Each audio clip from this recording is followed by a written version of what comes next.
Good morning. I'm Helena Mickey Crocker. I was born in Forge Village, right on Palamo Street. Grew up in town, went to Cameron School for 8 years, then went to Westford Academy in 1942 to 1946. The kids are before us, the kids in their 30s, they had lots of fun. They went everywhere, and when we were there in 1942, the war had started. We had all the men teachers were gone. We had nearly all women teachers. We had one man who was, he wasn't able to be in the service. And I think the biggest thing that I remember about Westford Academy, when I see the buses today, we had one bus went through the whole town. And it would start in Forge Village and go through Graniteville. And the kids in NAB had to have a long walk to get there. I think it was near the depot. We didn't have any late buses because there was gas rationing and there was tires. No, they couldn't get rubber tires. I think the main thing I remember about Westford Academy is we had only 2 courses. You either took the college course or you took the business course.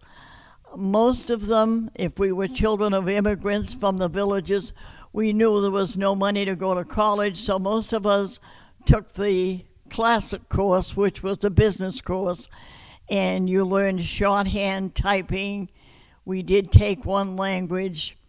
We had an English teacher who was there for 50 years. We called her Ma Robinson. We got a college education from that woman. We never had class trips because it was during the war. Interesting enough is everybody had beautiful class rings with stones in them. Ours were just plain gold.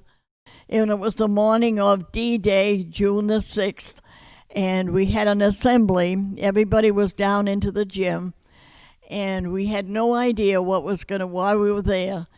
And the principal came out and he said, this morning at 6 o'clock, our troops landed in Normandy, and we were all looking at each other because nobody heard of Normandy. We had no idea where it was or what was going on. But as you looked around, there was different ones in the class, and we were crying because at that point, there was no television. We didn't know. The only way we got the news of what was going on was the Pathé News and the movies, and it was always weeks after something happened. So that there was still, at this point, a lot of people were missing. And one of them was a classmate called Dickie Cannell from Forge Village. We didn't know where he was, and we found out later that his ship was sunk and he was never found. But everybody was very, very, very moved that morning because as I said, we didn't know where anybody was, and everybody there had somebody in the service. That when we got a new principal, his name was Anthony G.L. Brackett. He had come from a military school. When he came, he walked on the stage and he said, I would like to introduce myself, which he did. He said, and I'd like to tell you a little story.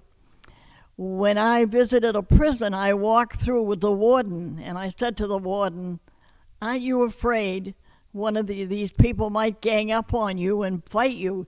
He said, no, haven't you heard? Crazy people don't cooperate. And he got off the stage.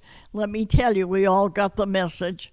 He had us so regulated that we would go up one stairway and down the other. And if by any chance he caught you going up the wrong stairway, you spent the next hour going up and down those stairs. Also, one of the things that when we were in Westford Academy, and it would never happen today, there was the threat of a hurricane coming. They took all of us on trucks, and we went down and helped Drew farm. We had to pick apples because they were no good if they were drops. But we just did those things. You were just expected to help out no matter what. And I think I mentioned the trustees that give out now over $80,000 in scholarships. When we graduated, everybody got $1 from the trustees, and we thought that was wonderful. But those were my days of Westford Academy. I wouldn't have traded them for the world, even though they weren't the carefree ones that they are today.